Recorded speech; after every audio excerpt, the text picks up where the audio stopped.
Terima kasih karena Anda masih bersama kami. Pemirsa, saya ingin langsung bertanya ke Mas Baidlawi. Kalau tadi yang dikatakan Mas Burhan memang benar bahwa ternyata secara teoretis harusnya pasangan Ahmad Lutfi dapat 73%, tapi sekarang kurang dari 50%. Apakah memang mesin-mesin partai dari 10 partai pengusung Ahmad Lutfi memang tidak all out atau seperti apa Mas Baidlawi?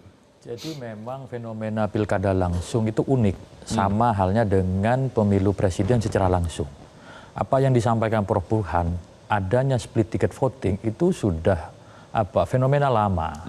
Sejak pilpres secara langsung di 2004 sampai sekarang itu selalu terjadi split ticket voting. Coba Anda bayangkan di pilpres kemarin, pasangan Ganjar Mahfud itu hanya mendapatkan suara sekian, itu lebih kecil dibanding suara PDI dan P3 dan partai koalisi.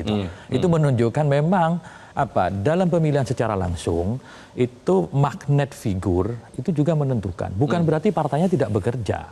Partainya sudah bekerja secara maksimal, namun demikian pilihan hati masyarakat itu nggak bisa dipaksa juga. Figur ini maksudnya figur kandidat kepala daerahnya ya? Figur siapapun dalam kontestasi pemilihan secara langsung. Termasuk figur juru kampanyenya? Termasuk daerah. Belum. Juru bicara kampanye itu kan didaftarkan ke KPU. Oh harus ya? Kalau tidak didaftarkan KPU kan bukan juru bicara. Tidak boleh? Ya nanti lihat aturannya gitu. Tetapi sepemahaman kami setiap juru kampanye itu harus terdaftar di KPU. Boleh didaftarkan di awal, boleh di tengah ataupun di akhir. Revisi juru kampanye itu dimungkinkan menurut peraturan perundang-undangan. Satu hal yang ingin kami katakan bahwa partai-partai politik dalam pemenangan Lutfi Yassin sudah bekerja secara maksimal. Apalagi P3 menempatkan kadernya di situ. Bahwa kalau ada kader P3 yang membelot dari pasangan Lutfi Yassin, apalagi itu struktur partai, kita pecat, kita berhentikan. Nah, sudah ada? Itu tindakan yang kita lakukan di beberapa daerah sudah kita lakukan.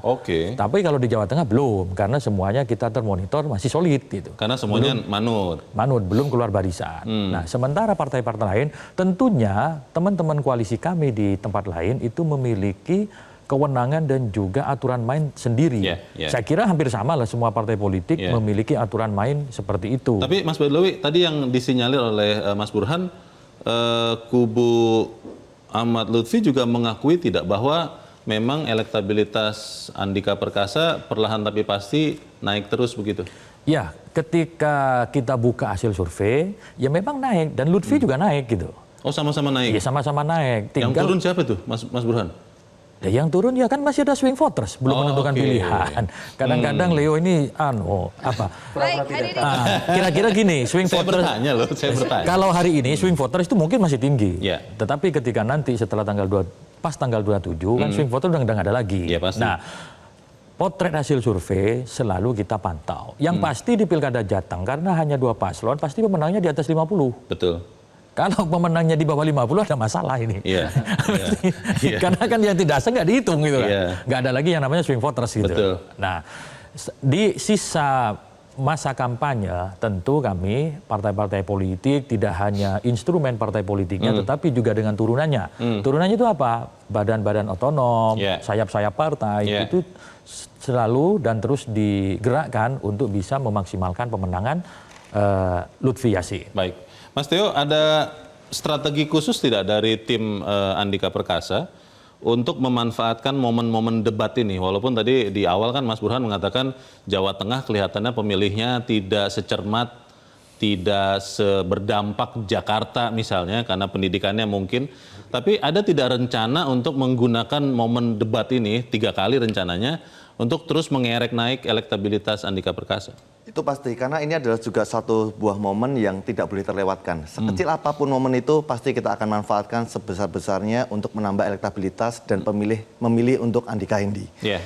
Dan pastinya maksimalan itu dalam debat ini lebih akan menggambarkan atau menceritakan atau memberikan visi misi yang jelas yang akan disampaikan dan apa yang akan dilakukan untuk rakyat Jawa Tengah. Sekaligus menunjukkan bahwa sosok Andika Hindi adalah orang yang layak untuk memimpin Jawa Tengah ke depannya nanti. Apa yang dipersiapkan di malam ini? Apakah Tapi tidak boleh ya, kan KPU mengatakan tidak boleh ada singkatan-singkatan katanya. Itu secara khusus dideklar itu oleh KPU-nya. Saya agak bingung juga itu Mas Burhan, kenapa harus dideklar tidak boleh ada singkatan-singkatan. Ada strategi tertentu tidak malam ini Mas Teo untuk Andika Perkasa? Mungkin karena beliau-beliau adalah orang yang berjiwa kesatria, semua akan dimainkan secara fair, dan seperti yang tadi disampaikan oleh Pak Burhan bahwa rakyat dari Jawa Tengah adalah rakyat yang memiliki SDM yang cukup baik. Artinya dengan adanya debat ini rakyat cukup bisa menilai apakah pilihannya sesuai dengan pilihan rakyat Jawa Tengah dan bisa membuat Jawa Tengah menjadi lebih baik. Dan ini adalah peran dari ketokohan, kemampuan, karakter, dan juga kecerdasan yang akan dimiliki oleh pemimpin yaitu Andika Hendy yang akan disampaikan dalam debat malam hari ini. Mas Burhan, kita kan belum lama, masih di tahun yang sama, melihat Pilpres. Dan tentunya pengusung-pengusung kandidat gubernur Jawa Tengah ini pun masih yang sama ya, berhadap-hadapannya.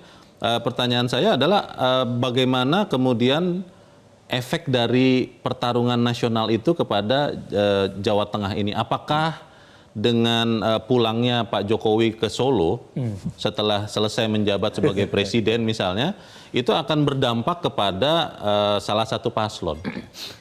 Ya, kalau kita lihat pengalaman Pilpres selama ini, Jawa Tengah selalu dimenangkan oleh PDI Perjuangan dan capres yang diusung oleh PDI Perjuangan. Makanya disebut bahkan di saat Pak SBY menang di 2004 itu Jawa Tengah masih dimenangkan oleh PDIP makanya dengan dibilang Ibu Mega. Kandang banteng ya. Betul. Nah, pengalaman 2024 di mana capres yang diusung oleh Ibu Mega dan PDI Perjuangan kalah itu sangat jarang. Dan itu lagi-lagi menunjukkan pertarungan 2M. Bukan 2 miliar ya. Apa itu? Machine versus man. Machine di sini merujuk pada partai politik, yaitu PDI Perjuangan yang berat akar gitu ya. Kemudian man itu merujuk pada popularitas personal seorang Jokowi. Nah, untuk kasus Pilpres, Leo, itu sukses karena yang maju Pak Prabowo dan anaknya Pak Jokowi.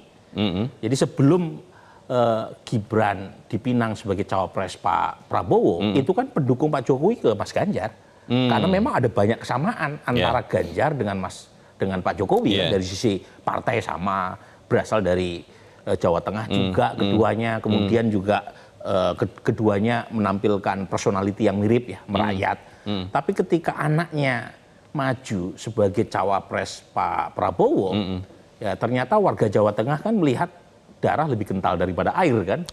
Dan nah pertanyaannya untuk kasus Jawa Tengah ini, meskipun banyak elit yang mengatakan Pak Jokowi arahnya ke Pak Lutfi, tetapi kan tidak ada hubungan langsung tuh antara Pak Lutfi Gus Yassin dengan Pak Jokowi kan. Kecuali misalnya Pak Jokowi kampanye secara terbuka. Kan katanya mungkin itu akan dilakukan. Nah, masih mungkin kan, kita belum tahu. Tetapi lain dengan kemarin waktu Pilpres, Prabowo Gibran putra sulung Pak Jokowi. Nah, kalau dari sisi kedekatan kan tidak ada kedekatan darah kan antara bahwa Pak Lutfi banyak mendampingi karir Pak Jokowi, Pak Andika juga. Jadi lagi-lagi di situ soal bagaimana masyarakat Jawa Tengah melihat efek Pak Jokowi dan sejauh mana Pak Jokowi terlibat dalam pertarungan elektoral di 2024 di Jawa Tengah, itu sangat menentukan soal efek Jokowi. Nah, survei terakhir masih sangat tinggi. Orang yang puas terhadap kinerja Pak Jokowi di Jawa Tengah jauh lebih tinggi ketimbang rata-rata nasional. Di Jawa Tengah 85%, nasional cuma 75. Sehingga bisa berdampak siapapun yang didukungnya bisa dapat limpahan dukungan juga. Seharusnya ya. Meskipun lagi-lagi efeknya harus kita diskon ya dalam konteks Pilpres. Apalagi Pak Jokowi sudah tidak lagi jadi presiden gitu kan. Faktor petahana dalam pengertian di Pilpres kemarin nggak bisa dimanfaatkan maksimal. Tapi lagi-lagi kita lihat ini pertarungan yang menarik. Kita berharap dapat suguhan yang meyakinkan dalam debat ini. Dan jangan lupa Leo, meskipun efek debat tidak sebesar Jakarta, tidak ada event elektoral sebesar debat. Ya, jadi debat ini tetap penting untuk kita saksikan, terutama efek elektoralnya. Karena kampanye sehebat apapun, itu yang nonton tidak sebanyak debat. Kita jeda dahulu, pemirsa tetaplah bersama kami.